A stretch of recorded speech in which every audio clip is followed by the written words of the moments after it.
komunikasi itu Pak ada radio. Assalamualaikum warahmatullahi wabarakatuh. Jadi di pesawat Teman-teman dengar nih, kita lagi diskusi dengan Captain Abdullah tentang jadi dunia satu penerbangan. HP bayangin aja Dari setiap pengalaman orang beliau yang satu diceritakan HP aja tentang itu awan-awan bisa membelokkan sama menerbangkan pesawat. alat navigasi. Seru guys. Navigasinya Alat ya. navigasi terganggu sinyal. Jadi bisa membelok. Bayangin aja kalau setiap orang ngantongin satu HP kali sekian, baterainya tuh kokotannya mempengaruhi sistem. Navigasi ya. Iya, navigasi. Jadi harusnya Tapi dia tidak mempengaruhi kalau komunikasi ya Pak ya. komunikasi terganggu kita juga. Bunyi tek tek tek. Tapi kalau di atas nggak terganggu karena kan sinyal udah nggak ada. Udah habis ya, Udah ada. Kalau di flight mode ya Pak ya. di bawah 5.000 feet itu nangkap sinyal. Fokuskan apa Nah, itu ya? itu di radio bunyi tuh tuh tuh. Oh jadi kalau tuh, kita tuh. nyalain HP di ketinggian tertinggi dia yang udah stabil itu yang sambung Nggak pengaman apa-apa, lepas nggak apa-apa. nggak pengaruh ya. Nah, Kan sebenarnya lampu udah mati ya Pak ya. Tapi tetap harus flight mode kan Pak. Takutnya dia turun di bawah sinyal yang ada. kecuali mau mendarat itu pesawat banyak sekali. Jadi kita Iya, harus iya, benar-benar iya. konsentrasi dengerin. Karena suaranya kecil Ah, titit. jadi kalau ada orang hidupin radionya, bunyi sinyal yang masuk itu kedengaran di headset kita, titit terganggu komunikasi omongannya dari sana, itu yang dibolehkan. karena sistemnya pakai ini ya Pak, pakai Morse ya. Iya, enggak bukan pakai radio aja Pak. Dia bekerja di UHF sama high frequency. Jadi itu yang mengganggu kita. Sinyal radio ya. Jadi takutnya perintahnya ATC itu kita nggak dengar secara utuh. Itu yang Itu yang akhirnya ditakutkan. bisa kacau balau di kabin ya Pak. Disuruh belok ke arah kompas, arah sudutnya seumpama 250 derajat, kita dengarnya 50 derajat, salah kan? Iya, Itu yang ditakutkan. Berarti harus konsentrasi penuh Iya, ya. harus konsentrasi. Iya. Jadi itu harus full kita terima itu perintahnya. Nah, ingat sama menerbangkan pesawat itu sama juga menerbangkan Magic Light. Harus pakai kurikulum. Jangan meleset dari kurikulum, kalau enggak kena petir, kena awan ya. Judulnya promosi lagi, Pak. Intinya harus ngikutin sistem. Sistem itu penting ya. Jadi kalau sistem udah mengatakan kurikulumnya begini ya ikutin saja daripada hantam bacau balau ya. Itu yang stres itu pengatur lalu lintas udara. Bayangin masuk ke pesawat sampai 30 masuk di Cengkareng mau secara bersamaan. Sama dia diatur itu. Oh ini kecepatannya menerobos ini dibuang dulu ini yang dimasukin di tengah-tengahnya. Tapi yang paling beresiko Pak, ada satu bandara terbang dan turun di situ. Kayak di Bali sama di Banjarmasin apa mana itu? Yang sama di satu lagi di Lampung apa mana ya? Pokoknya dia take off, landing di situ. Jadi satu pintu, jadi ini take off, ya kan, landing, arahnya begitu dulu. Nah itu ngaturin. Iya. Itu udah diatur sama ATC-nya dan dia berkomunikasi itu antara pilot. Berarti pesawatnya di situ dikit kali Iya, ya? dia dengar oh pesawat mau take off ini. Dia nggak akan motong di depan. Tapi bisa nggak dia lama depan dulu terbang dulu gitu muter gitu ya? Bisa, tergantung perintah Tuhan. Jadi di penerbangan itu dia lingkupnya gini nih, ada di sini frekuensinya seumpama 1182. Begitu kita motong di sini harus rubah frekuensi 1182 ada di sini semua. Begitu kita nerobos ke atas dipindah 2632 seumpama kita pakai 2362. Jadi semua yang ada pesawat di situ kita dengar gitu. Begitu masuk di sini nerobos kan ada kayak ada ininya, ada ruangnya. Kita masuk di situ, kalau nggak minta frekuensi salah karena kita nggak dengar pesawat yang ada di sekitar kita. Makanya kadang Jadi heran dioper. bisa ya ada satu Nah, landasan.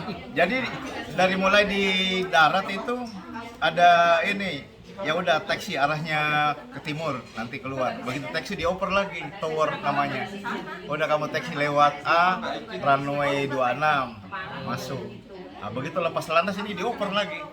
Pindah frekuensi lagi. Frekuensi lagi nih arah sini. Jadi di pesawat itu ada beberapa frekuensi. Ada 4. Habis ini saya pakai frekuensi ini, habis ini ada frekuensi. Iya.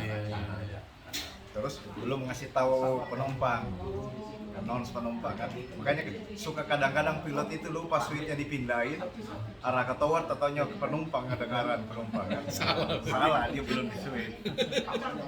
Resiko juga ya maksudnya. Aduh, inilah enaknya kita belajar jadi pilot ya. Ngerti.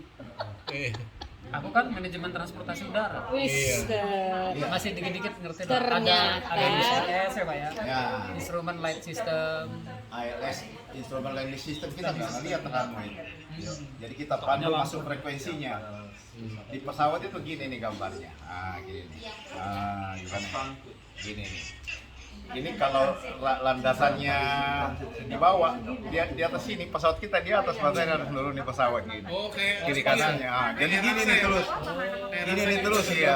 Ini begitu lari ke kanan berarti runway-nya ada di kanan, pesawat kita kanan baru masuk sini. Oh ini ke atas, oh landasannya ada di atas kita lagi. Jadi ngikutin terus gini sampai ngelihat runway. Nanti kalau ngelihat runway ada di ujungnya itu lampu cerut. Itu yang memandu kita runway, udah visual. Oh itu berarti udah harus landing Udah, gitu ya? harus landing. Nah Udah sampai visual. itu Pak, untuk menentukan rodanya itu touchdown dengan runway-nya itu patokannya apa tuh? Apa feeling aja? Feeling. Tapi sekarang udah diingatin dia ngasih 100 feet. 50 feet. Iya. Nah, dia keluar di suaranya. Kalau dulu feeling. Sekarang udah bagusnya udah. Kalau kita set elevasinya runway itu dia ngasih tahu 500 feet. Oh berarti saya ngurangi gasnya. 300 oh segini nurunin flapsnya. Itu loh.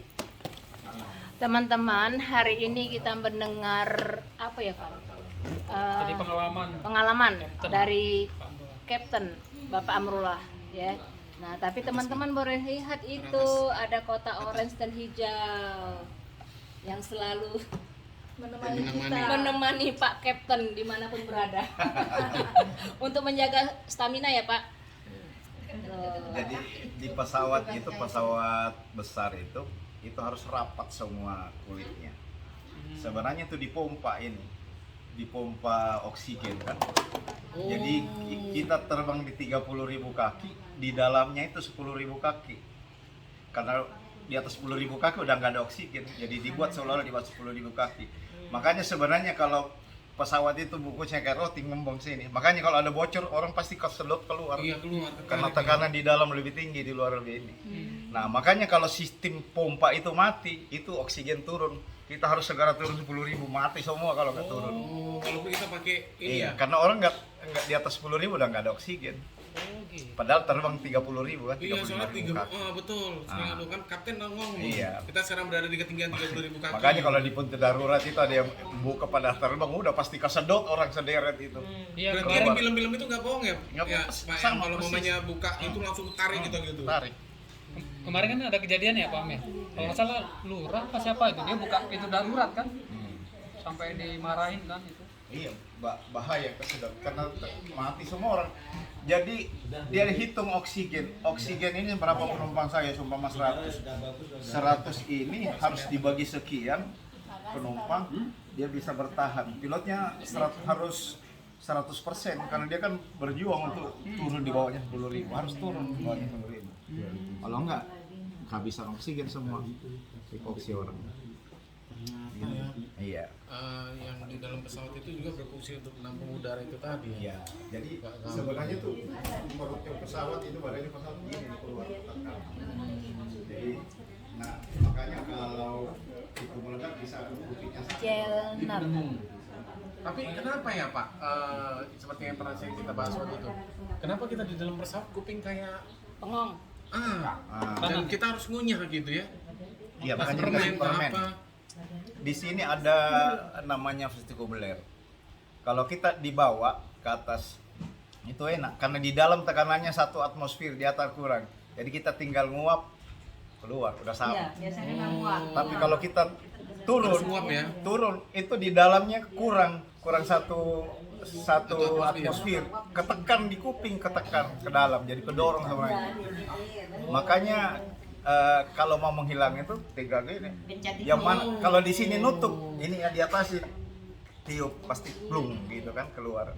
Kalau anak bayi harus dikasih susu biar nelan air liurnya, jadi udaranya sama. Makanya bayi itu bagusnya disusui kalau dia nangis. Iya. Nah, karena harus nyaman lewat air liur kan, air liur Langsung itu ini ya, sama. langsung Jadi sampai tekanan ini yang ya. ada di luar harus sama yang ada dalam tubuh. Hal-hal kecil Pan, tapi bisa Ilmu memberikan- yang didapat. Iya. Karena memang pelajaran sampai ke sana soal Jadi kalau captain pilek, begitu. pilek pasti sakit kupingnya. karena kan cairan itu lendir ada di sini. Nah, udah buang aja gitu, dibuang pasti bagus kopinya, habis itu buat Tapi balsam. kenapa ya Pak, pilot itu tidak pernah ada suatu penyakit pendengaran, kekurangan pendengaran itu Pak? Karena kalau kekurangan pendengaran kan berarti bahaya dengan kode-kode Morse pembicaraannya. Padahal kan penumpang dengan pilot dan kopilot itu kan sama menerima dengungan tadi itu Pak. Iya.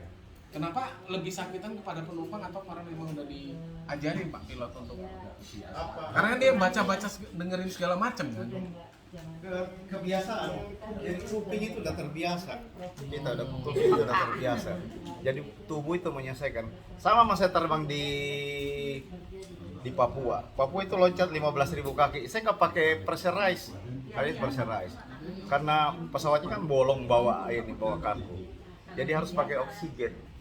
Awal-awalnya tuh sakit kepala ininya, tapi begitu 2 hari udah penyesuaian tubuh udah menyesuaikan.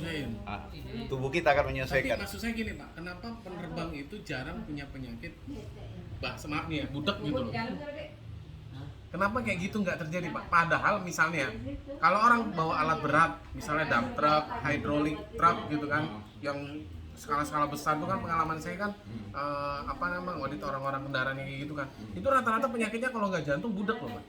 Tapi kenapa yang skala ininya tinggi dan rendah untuk udaranya kok malah pendengarannya kok tidak menghasilkan kebudekan gitu loh terhadap orang-orang pilot ini. Malah dia semakin tua saya perhatiin semakin tangkap gitu pendengarannya. Beda Iya, loh. kita rutin memang setiap 6 bulan dicek. Jadi dari mulai desibel yang rendah, jadi suara rendah sampai suara tinggi, itu diuji, nanti dikasih tahu sama dokter suara Berarti ini. kalau supir yang bawa truk-truk itu nggak pernah cek Dan ke kita pakai Iya benar loh. jadi belum sempat diobatin udah Jantung. puncak. Ini ternyata sakitnya jantung. tapi nggak Jantung juga. dan ini. Sebenarnya Tapi umur kalau sampai mungkin cek desibel. ke dokter umur yang kuping bilang, itu tergantung dari biasa dengar kebisingan. Truk dan Iya. yang hidrolik. Makanya kalau ada di tempat bising sebaiknya ditahan. Karena akan menurun. Oh jadi bener-beneran. Akan menurun. Bisa aja ya ini. Akan menurun. Kalau bising harus ditutup. Karena di mana orang kerja di tempat kebisingan tinggi, Iya. tantung-tantung itu pasti nanti menurun dia ininya. Iya pendengarannya. Pendengarannya akan menurun. Padahal dia harusnya kan pakai earmuff ya atau Pakai earmuff. earplug sih nggak cocok. Ada teknisi saya ini apa namanya? Masih belum tua banget. Tapi dia sering ini karena abai saat terhadap ini. Saya dengar di luar mesin helikopter. Lama-lama ini kupingnya. Budak. Makanya Ah, dilindungi Pak ya. iya dia itu. Keren ya. Teman-teman, dari eksternal aja ada tubuh kita ada penyesuaian, apalagi yang dikonsumsi ya. Benar nggak? Asik. Bener. Wajib Kan itu. butuh adaptasi ya. Iya. Berarti Penyesuaian. ujung-ujungnya Ujung-ujungnya ya begitulah. Kalau kita konsumsi nutrisi ya pasti ada adaptasi tubuh lah. Adaptasi tubuh Iya, perbaikan. akan apa sel Iya. sel akan lebih bagus. Perbaikan Tubuh juga. akan- iya. Iya, perbaikan juga terjadi. nah, betulin nutrisinya apaan, Van? Wah, nutrisi terbaik di abad 21 teman-teman. Oligopeptida. Dikasih injuk dong. Ini loh teman-teman. Zellner, oligopeptida. Jadi nutrisi regenerasi sel. Oligopeptida ini akan meregenerasi sel, meningkatkan fungsi sel dan memperbaiki sel, mengaktifkan sel. Tapi ditunjang dengan ini teman-teman. Naturini ini gabungan dari bahan-bahan organik, apel stem cell, sayur-sayuran, ada 7 bahan alami ya. Ini akan menunjang mendetoks tubuh, tepatnya organ usus, hati dan darah. Jadi ini nutrisi terbaik teman-teman untuk pemulihan dari penyakit. Berarti itu juga ya yang menjaga stamina Pak Kapten. Iya, sudah dibuktikan sama Tuh, Pak datang Kapten. lagi. Copet. Tadinya Pak Kapten nggak boleh makan ini, tapi sekarang sudah mulai longgar nih. Iya, asal jangan dilihat waktu jenderal. Mendekati medik saja baru dia. Sudah ada andalannya. Ada Mulai bandel. ada Bu Kapten, jangan di Tuh, tapi ada Bu Kapten yang ngawasin. Mana Bu Kapten? No. Bu Kapten selalu mengawasin tahu. Kan ada pengawas setia nih, Iya. Pak Duren. Pak Durenan. Ya teman-teman. Iya, yang punya kebun. Oke teman-teman, ini keseruan dari Extra Team. Ya Bu Kapten. Tapi hari ini kembar ya, Bu Kapten dan Pak Kapten. Iya sih itu menunjukkan. Kita diem ah. Undangan. Oh sebelum undangan? Itu menunjukkan kekompakan. Iya. Kebersamaan. Iya, Ya, kebersamaan dan kita yang tidak. Takut enggak? Jangan kita juga bersama. Oh kita tahu. bersama, bukan bersatu kita bisa. Bersama kita bisa kan? Tapi bersatu. Buat hidup luar biasa. Iya. Oke. Tanda petik. Sebenarnya ada gunanya gini nih mas, takut ketukar nanti keluar dari keundangan yang lain di ini dong, nggak sama bajunya kan? Ketuker ya. Pas bawa gini. Sampai ketemu di video Salah bawa. selanjutnya.